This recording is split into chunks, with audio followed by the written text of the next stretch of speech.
আমরা মনে করি বিবাহ করতে গেলে মনে হয় 2-4 লাখ টাকা মোহর দিতে হয়, কাবিন করতে হয়, কাবিন দিতে হয়।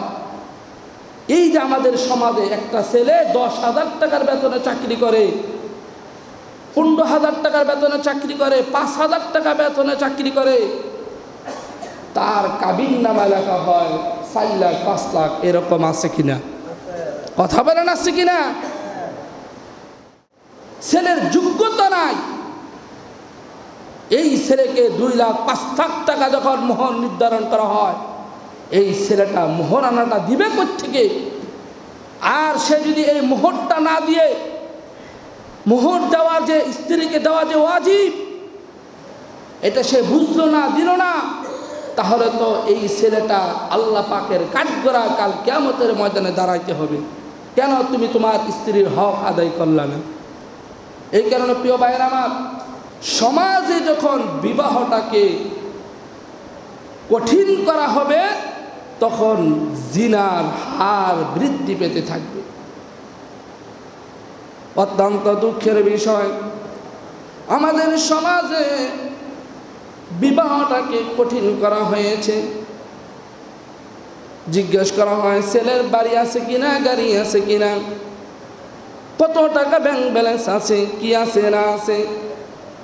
আবার বিবাহের সময় ছেলে মনে মনে চিন্তা করে 1-200 বরযাত্রী নিয়ে যেতে হবে, 4-5 লাখ টাকা কাবিন দিতে হবে, শাড়ি অলংকার স্বর্ণ গয়না কত কিছু বাড়ি সাজাতে হবে, এত টাকা কই পাবো?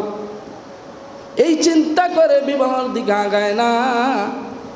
এর ফলে কি করে জানেননি? চুপে চুপে অবৈধ ভালোবাসার মধ্যে লিপ্ত হয়ে যায়। কথা বলেন ঠিক কিনা? প্রিয় ভাইয়েরা আমার, বিবাহটা কঠিন কোনো বিষয় নয়, বিবাহটা হলো সহজ বিষয়। কেমন সহজ গো? আল্লাহর নবীর সাহাবী নবীজির সামনে হাজির হয়ে গেলেন ফজরের নামাজের সময়। আমার নবী নজর করে দেখে সাহাবীর কাপড়ে হলুদের দাগ দেখা যায়। আমার নবী ডাক দিয়ে বলে, সাহাবী রে, তোমার গায়ে হলুদের দাগ কেন?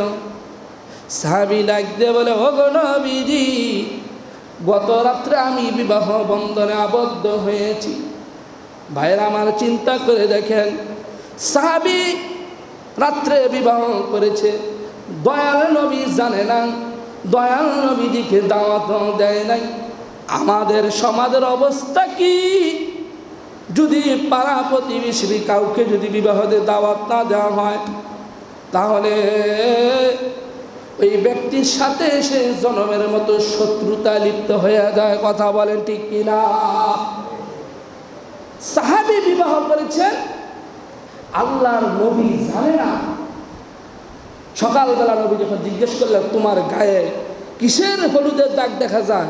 বলছে, ইয়া রাসূলুল্লাহ, আমি তো গত রাত্রে বিবাহ বন্ধনে আবদ্ধ হয়েছি। বলেন সুবহানাল্লাহ।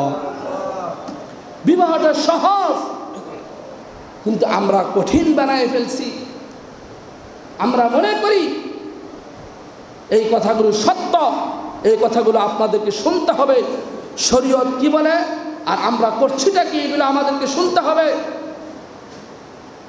আমরা মনে করি বিবাহ করতে গেলে মনে হয় 2-4 লাখ টাকা মোহর দিতে হয়, কাবিন করতে হয়, কাবিন দিতে হয়।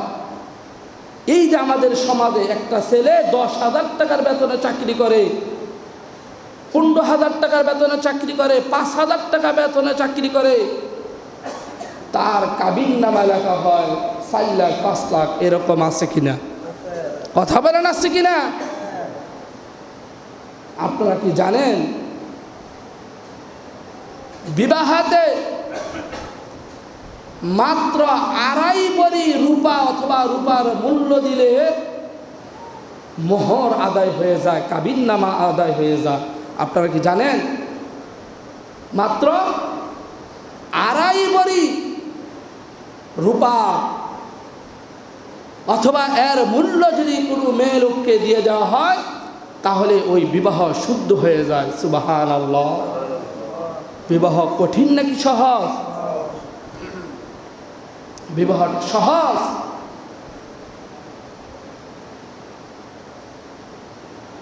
আল্লাহর রাসূল বলছেন 10 দিরহামের কমে মোহর হয় না, এবং ইমাম আবু হানিফা রহমাতুল্লাহ আলী বলছেন 10 দিরহামের কমে মোহর হবে না। আর 10 দিরহাম বর্তমান সময়ে ওজন হয় 2.5 ভরি। 2.5 ভরি রূপার মূল্য বর্তমান সময়ে কত হয়? কত? 1500 টাকা করে হলে 3000 5000 টাকার মধ্যে হয়ে যায়। ছেলের যোগ্যতা নাই, এই ছেলেকে 2 লাখ 5 লাখ টাকা যখন মোহর নির্ধারণ করা হয়, এই ছেলেটা মোহর আনাটা দিবে কোত্থেকে? আর সে যদি এই মোহরটা না দিয়ে, মোহর দেওয়া যে স্ত্রীকে দেওয়া যে ওয়াজিব, এটা সে বুঝলো না, দিল না, তাহলে তো এই ছেলেটা আল্লাহ পাকের কাঠগড়া কাল কিয়ামতের ময়দানে দাঁড়াইতে হবে। কেন তুমি তোমার স্ত্রীর হক আদায় করলে না? এই কারণে প্রিয় ভাইয়েরা আমার, মোহর আনার ব্যাপারে শরীয়ত যেই কথা বলছে সেটা হলো মেয়ের পরিবার ছেলের পরিবার একসাথে হইয়া ছেলের আয়ের উপর দৃষ্টিপাত করে দোনো ফ্যামিলি একটা সুন্দর সহজ মোহরানা ধার্য করা। এতে করে বিয়েটা সহজ হয়ে যায়, সমাজে জিনা ব্যভিচার দূর হয়ে যাবে ইনশাআল্লাহ তাআলা। কিন্তু আমরা করছি কি, 4 লাখ 5 লাখ টাকা, এই ছেলেটা কি আদৌ 4 লাখ 5 লাখ টাকা মোহর দেওয়ার ক্ষমতা আছে? নাই। অথচ আমরা নির্ধারণ করে ফেলি। এইভাবে আমরা আমাদের সমাজে বিবাহটাকে কঠিন করে ফেলছি। বিদায় দিন দিন জিনার হার, ব্যভিচারের হার বৃদ্ধি পাচ্ছে। কথা বলেন ঠিক কিনা?